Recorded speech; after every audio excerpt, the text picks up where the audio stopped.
Hi everyone, I'm Dallas McClain from Biohackers magazine. We're here at the Biohacking Congress in Miami, and we're very fortunate to have many great guest speakers with us, over 30 guest speakers, over 20 products and companies with us that we're learning a lot from. We encourage you to go to their website, biohackercongress.com, to learn about the upcoming Congress in Las Vegas as well, March 19th to the 20th. We're here with Dr. Alan Balman, who is a specialist in hair restoration and many other different types of things with that area, and we're very excited to learn more. Dr. Bauman, welcome. Thanks, Dallas. Thanks for having me. It's great to be here. It's great to present and obviously be amongst many like-minded individuals and the biohackers here. It's been a great conference so far and continuing onward. Of course, we're making great connections and learning a lot from everyone in all different types of areas, but we're very excited to learn about your area, and particularly hair restoration and how you got your start in this area. Yeah, so, there's a lot of myths and misconceptions about hair loss and hair restoration. Certainly almost 30 years ago when I learned about hair loss and hair transplants, everybody thought that it was voodoo medicine like snake oil treatments, or that the procedures were pluggy and painful. And what I saw at that time really struck me completely different. Mm-hmm. So many people ask me, well, how did I get involved in the field of hair loss and hair transplants? And I certainly never planned it that way. My first interest was in plastic surgery and cosmetic surgery, helping people look good and feel good, by changing their appearance or restoring their appearance. But when I met a patient who had had a hair transplant and I was unable to tell, and this was back in the mid-1990s, it blew me away. Right. And I was struck by the naturalness of his hairline, which had been restored through surgery. And the other thing that stuck with me was how it changed his life. So I remember vividly him telling me about the changes in his life status, his career, his social situation, his relationship status. All of these different things changed once he had restored his hair.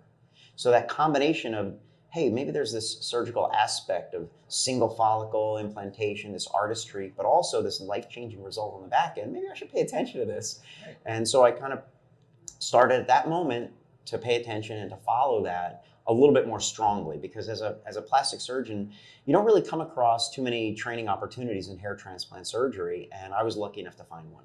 Very cool. Yeah, and that was almost 30 years ago.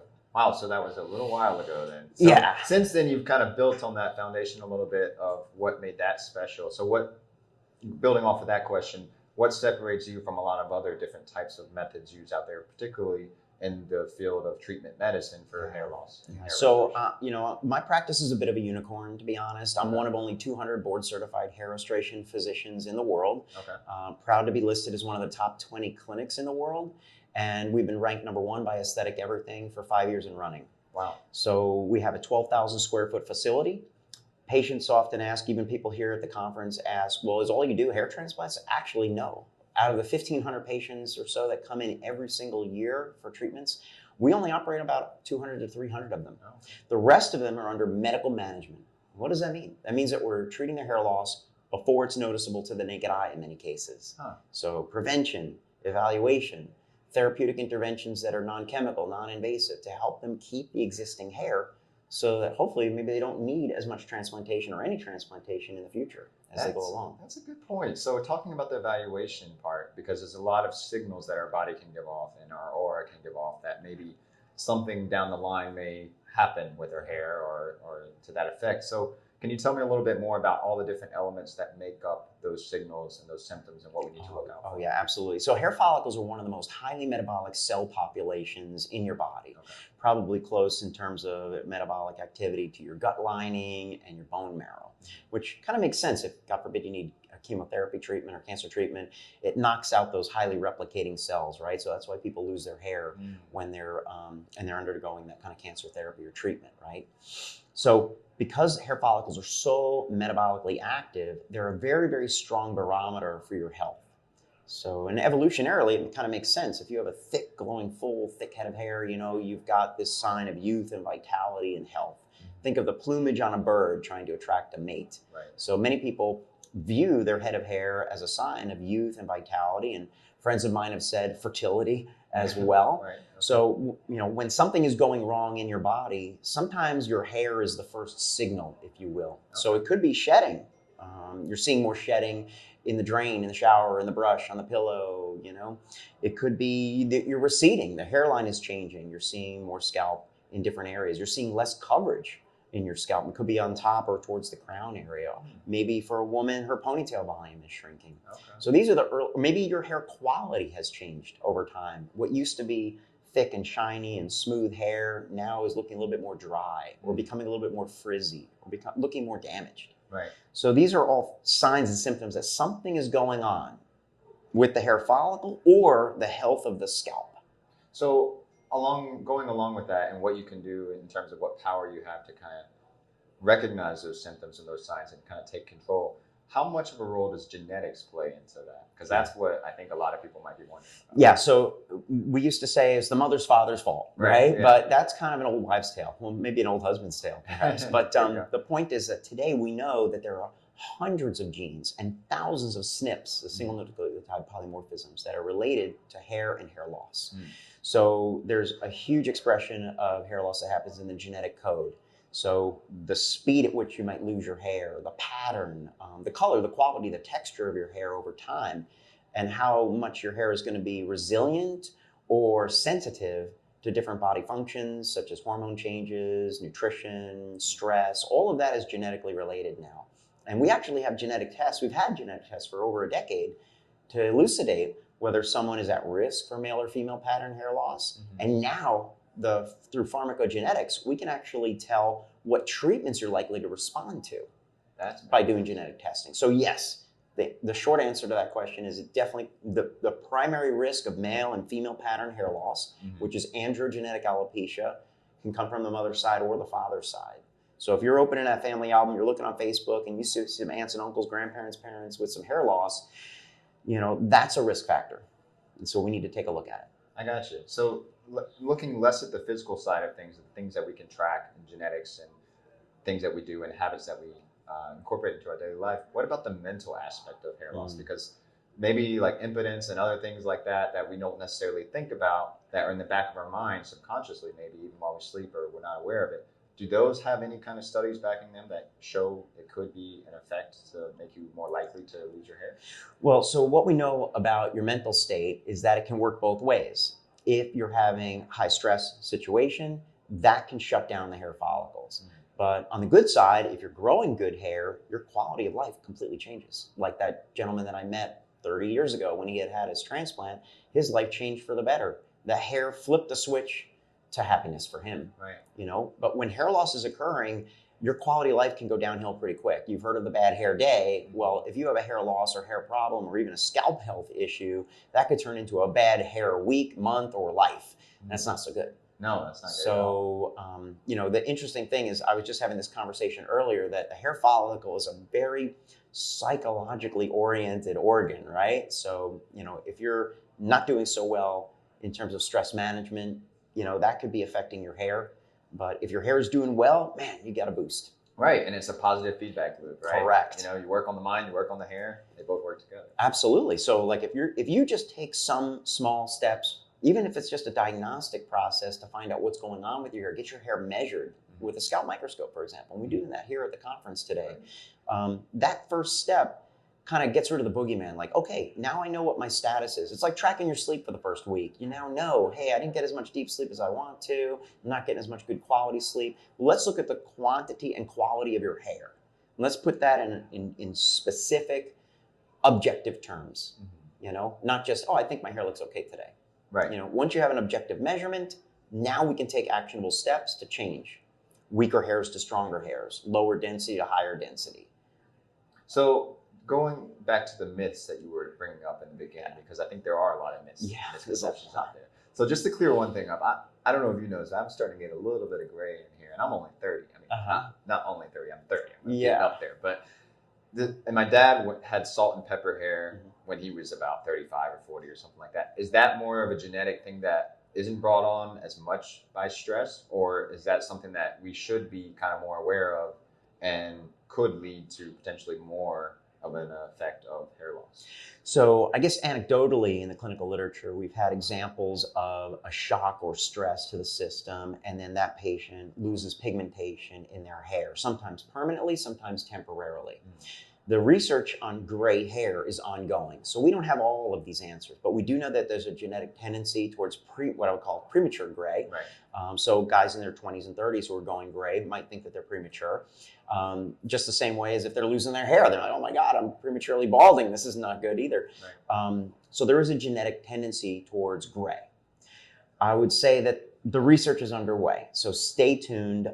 There's no magical miracle reversal that we can accomplish at this moment, but we have some hints now in the clinical literature and some of the research that I'm personally involved with the University of Miami about how to reverse the gray in follicles in a petri dish is eventually will be translated to the clinic, hopefully.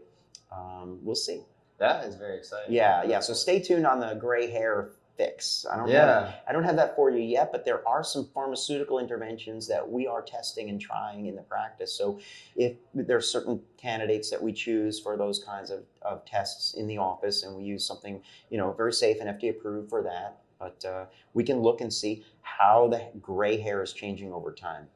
It's not a primary thing that we do at Bauman Medical, but it is kind of exciting to be on the forefront of something that might be helpful to reverse the gray, which is obviously another unwanted sign of aging along with hair loss. Right, that's a very intriguing concept for sure.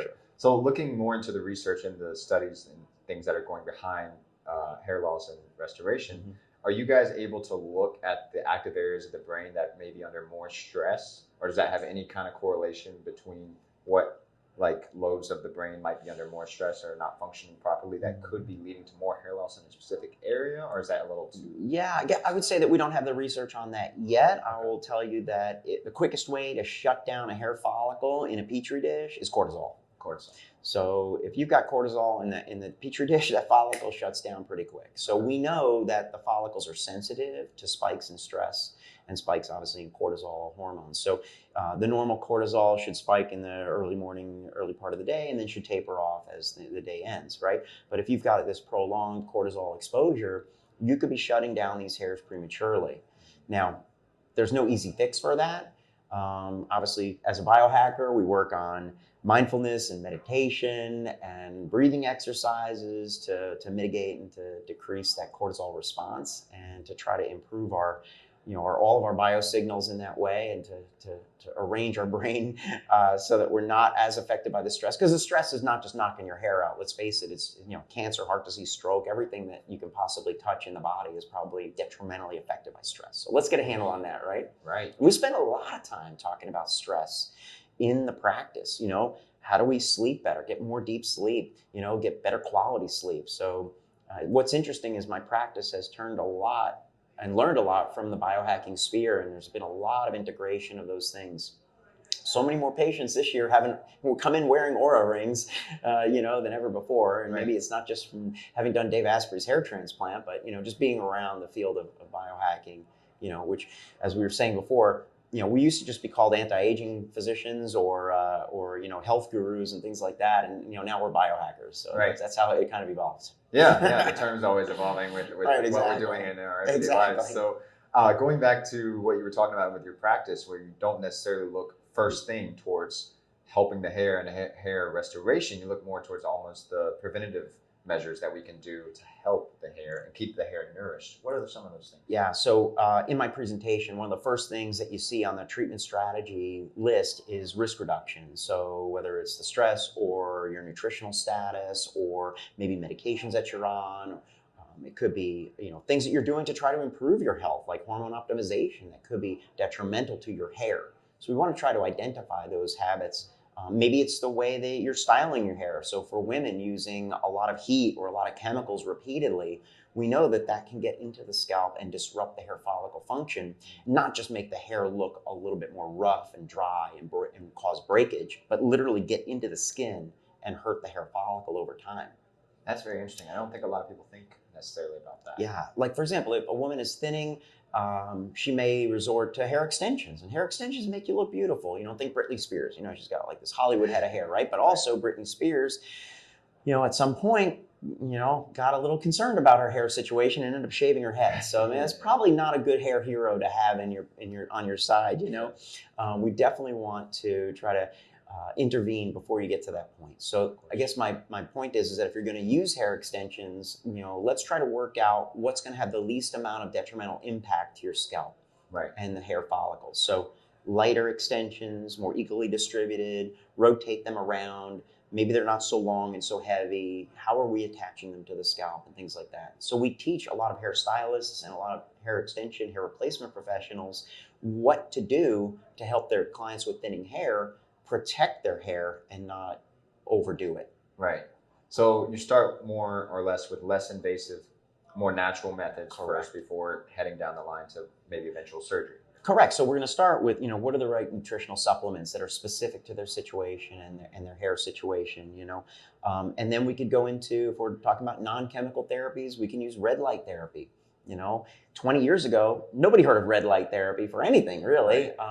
Today, everybody's on it. So we use, for example, the turbo laser cap, which is a device that we can prescribe and dispense to our patients. It's safe, it's non-chemical, it's got a high energy output, it's never ever going to hurt you. 5-minute treatment time, just goes over the top of your scalp at night before bed, 5 minutes on and off, and that's it. Wow. And that's going to dramatically improve the health of the hair follicles in those areas, really the frontal area all the way through to the nape and the neck. And FDA cleared for hair regrowth. It's a great unit. Can you talk about how that works scientifically, how it activates the hair follicles? Absolutely. So if you had asked me that question, 25 years ago when I got my first laser, it was like this huge $100,000 machine in the office, big clunky thing going down onto the scalp. We had no idea how red light therapy affected the skin. And I honestly didn't even think it was going to grow any hair. I was a big skeptic, but we tried it. And we learned that you had to do it a certain amount of time, right? A certain exposure of red light therapy to the skin, and you had to do it repeatedly in order to get the result. So today we know my photobiomodulation mentor is Dr. Michael Hamblin. He's probably the most well-published researcher in the world on red light therapy and the use of low-level lasers or photobiomodulation and how it impacts animal cells. And so what he's taught me is that red light is absorbed by the mitochondria. The mitochondria increase their ion concentration across the membrane, and as those ions rotate back, flow back through the membrane, you get ATP production, and a huge cascade of other things happen. Wow. So ATP is the energy that the cells use. Remember, we talked about hair follicles being highly metabolic, so if we can increase that energy production and push those cells into a growing phase, an anagen phase for the hair follicle, man, we're going to get a thicker, stronger, healthier hair, non-chemical, non-invasively. Right. That is so cool. Yeah. Red light therapy is awesome. And we use it for healing after a hair transplant as well.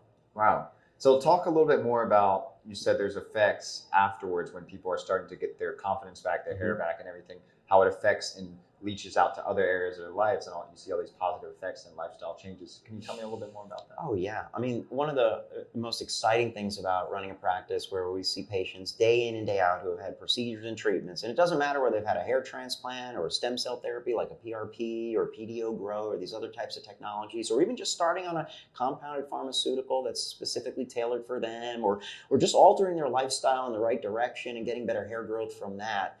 Man, it's a huge boost to their self-esteem, self-confidence when their hair is looking good. When their hair is looking good, they look in the mirror, they see better hair growth, they feel good.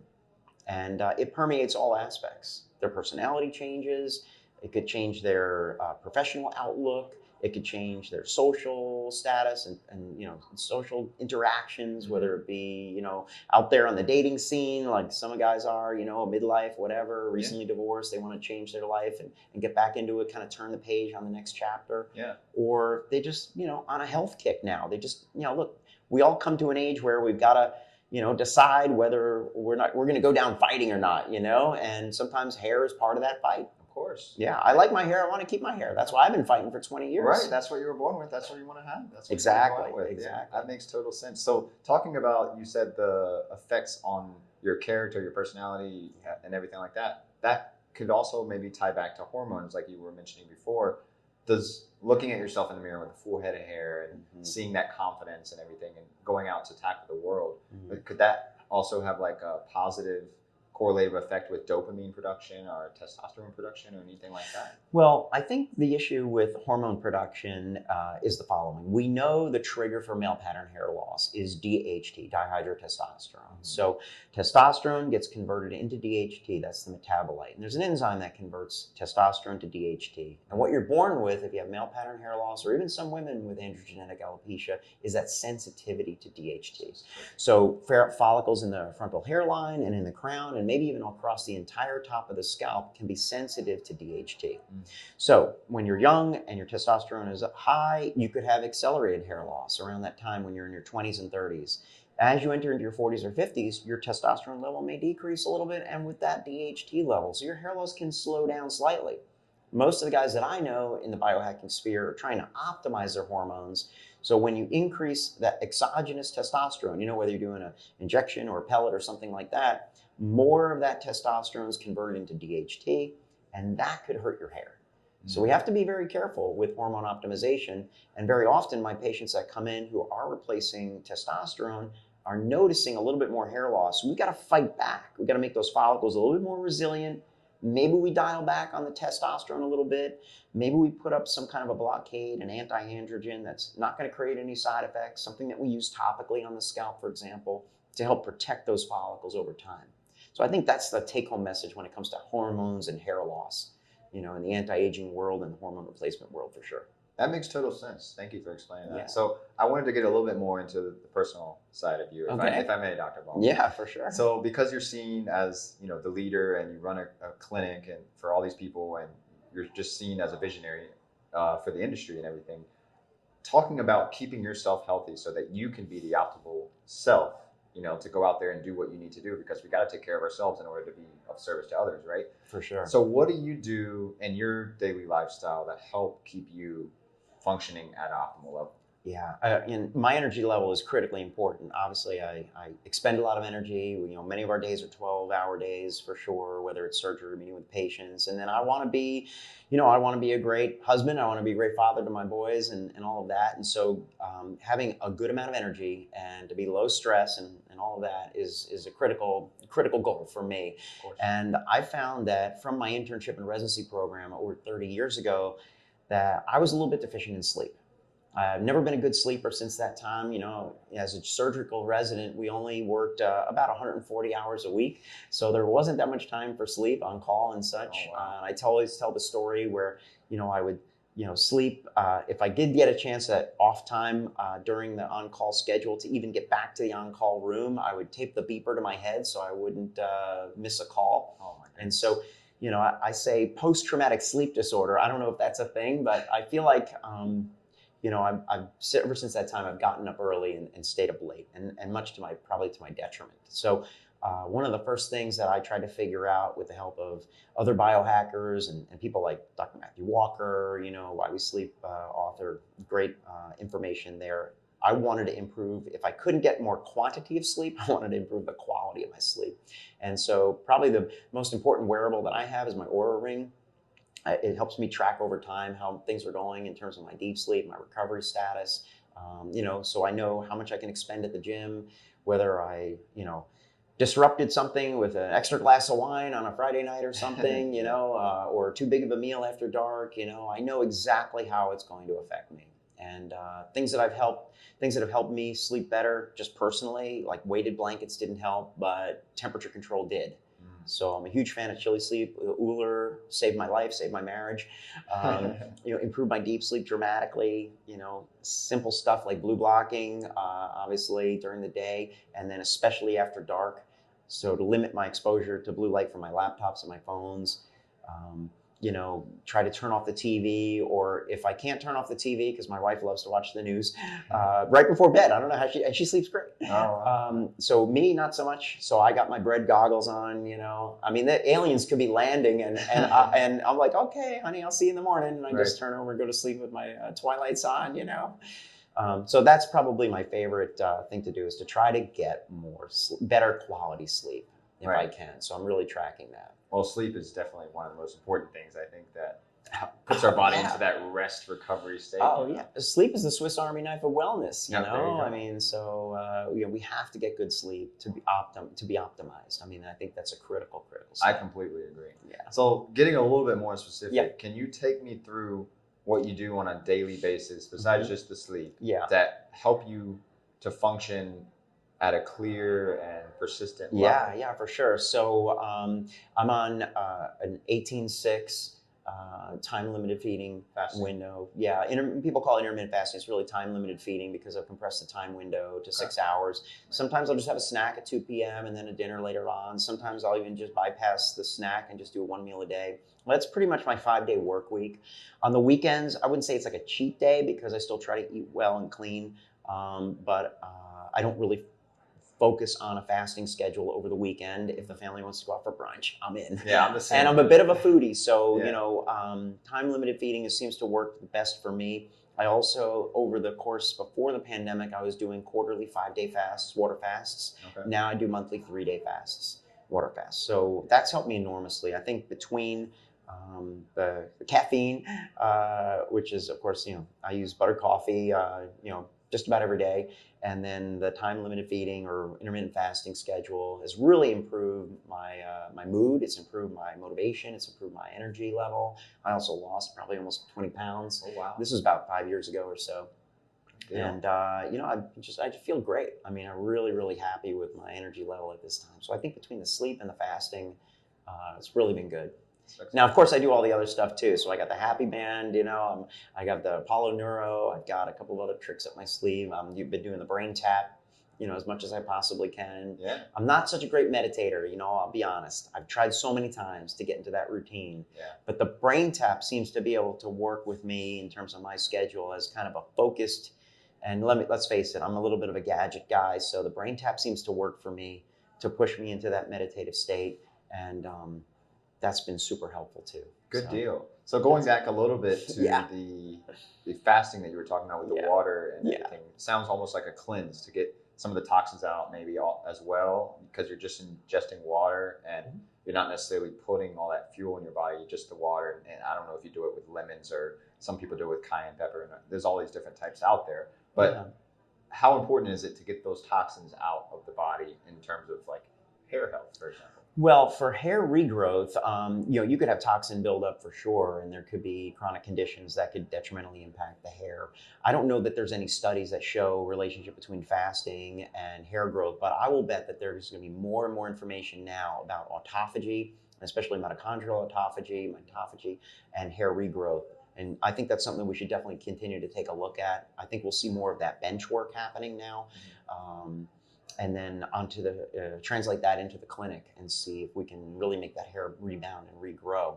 I don't think it too much of as a cleanse, honestly. I'm into more of the autophagy process. So it's kind of like, cleaning out, recycling those older cells, senescent cells that are just kind of hanging around, maybe not being also optimized, and your body's recycling that material and reusing it and getting rid of those cells. So that's kind of my goal with the fasting process. And I always use electrolytes. I mean, I've made every mistake. I've broken a fast with a cheeseburger. I've done it all wrong.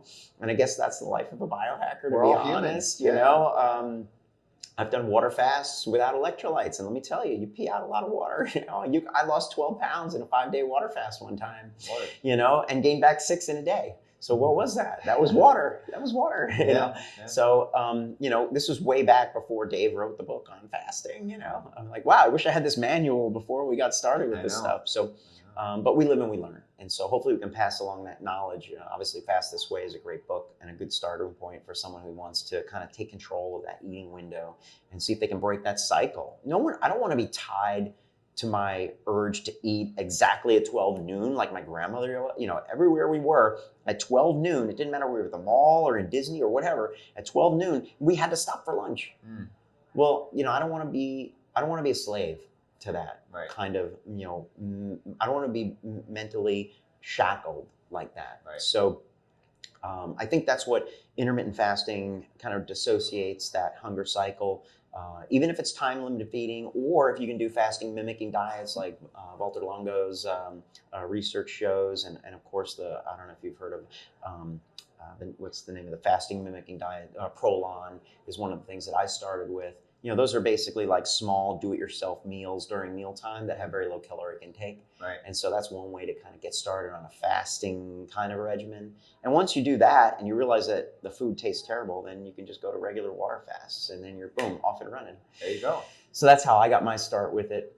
And it's been great. To me, it's life-changing. Oh, yeah. I love fasting. I usually do a 16-8 fast, and I notice the difference. I do cheat on the weekends, though, I have to admit. Yeah, well, no, you can't be 100% this or that. Right. You have to be metabolically flexible. So, yeah, maybe we eat more butter and oil during the week, but then on the weekends we introduce some carbs. And I think, we've learned that you can't be like 100% keto 100% of the time. Right. I mean, it's just, you're gonna hit a wall at some point. Burnout, exactly. For sure. So you got to reintroduce that stuff. Right. So staying on the future topic of future for hair restoration, hair health, and bringing this to the forefront of health practitioners and talking about it with your clinic, how does your clinic see the future of this content matter, this hair health, and how do you get behind that mission of moving it forward? Yeah. So I have an interesting perspective, right? Because I really was born into the world of hair transplant surgery doing a strip harvest procedure, right? So we took a big strip of skin and we sewed it shut with stitches or staples, chopped it up under a microscope and put the grafts in. Today,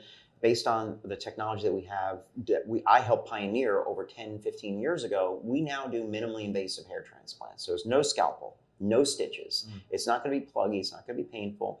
I have unique control over every individual hair follicle that we're going to implant, and there's no linear scar in the donor zone. Wow. We can harvest hair follicles from the scalp. If you're depleted there, we can harvest follicles from the beard or the body and place those on the scalp as well. So there is a lot of new technology that's come out in that realm. I've also seen the acceleration of regenerative medicine. So back 15 years ago, we started with PRP procedures. I mean, we were basically using a test tube and a salad spinner. I mean, it was pretty basic. Yeah. But it was the first FDA-approved PRP treatment for wound care, and we used it to help heal our patients after hair transplant surgery. But we realized that if you inject it properly, and then create the PRP correctly, you could get a dramatic boost of hair growth. And if you combine that with a biological or surgical scaffold, or synthetic scaffold, I should say, you can get a boost of hair growth that lasts for a year. So now a regenerative technology, a lunchtime type procedure, without transplantation, get the existing hair to boost up and grow stronger for a period of time. So that's been super exciting. And so when people ask, well, hey, what's next? What's coming? Everybody wants to know, is hair cloning coming around? Are we going to get an unlimited supply of hair follicles for implantation? And, what they say, if you're a stem cell researcher, they always say, oh, another 5 years. And I've been hearing that for 20 years. So, am I a little skeptical that we'll have it in 5 years? Maybe. But I do know that the research is accelerating now. We have more regenerative technology like exosome therapy, things like that we never had even thought of, stem cell therapy without the cells and so forth. But I have some good friends in Southern California and San Diego who are working on induced pluripotential stem cells to recreate an unlimited supply of dermal papillas, which are the basis of the hair root, essentially, with fibroblasts to make up the rest of the follicle, so that hopefully, eventually, we can have an unlimited supply of hair. So it's super exciting technology. They got it to work in a mouse. Wow. They've got some money to make it happen in a pig. Stay tuned. If they can do it in a pig, then maybe we'll start some human trials. Those are my good friends at Stemson over there, Alexei Turskik and Jeff Hamilton. Those are great guys. And so keep an eye on them, and we'll see what's happening. That sounds very groundbreaking. Yeah, pretty exciting stuff. Yeah, I think we're all going to be excited to follow that and your journey as well with the clinic. We're very happy to have you here at the Biohacking Congress, and it's been an absolute pleasure, Doctor. Well, thank you so much. Hope to talk again soon. Yeah, would you like to give a last message? We've certainly answered a lot of questions during the presentation about hair loss and hair restoration, and really how to protect, enhance, and restore your own living and growing hair. And I know that there are a lot of people out there who struggle with this and may be searching for answers online or from friends or family or even physicians out there. But if you have a question about hair loss and you want to chat with me about it, best way to do that, the best way for us to connect is at baumanmedical.com. Just click on baumanmedical.com, request a consultation.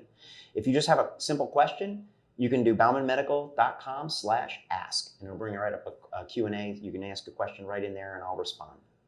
Great. Thank you, Dr. Bauman. Dallas McClain, Biohackers Magazine, here from the Biohacking Congress. Wishing everyone a great rest of your day. Take care. you.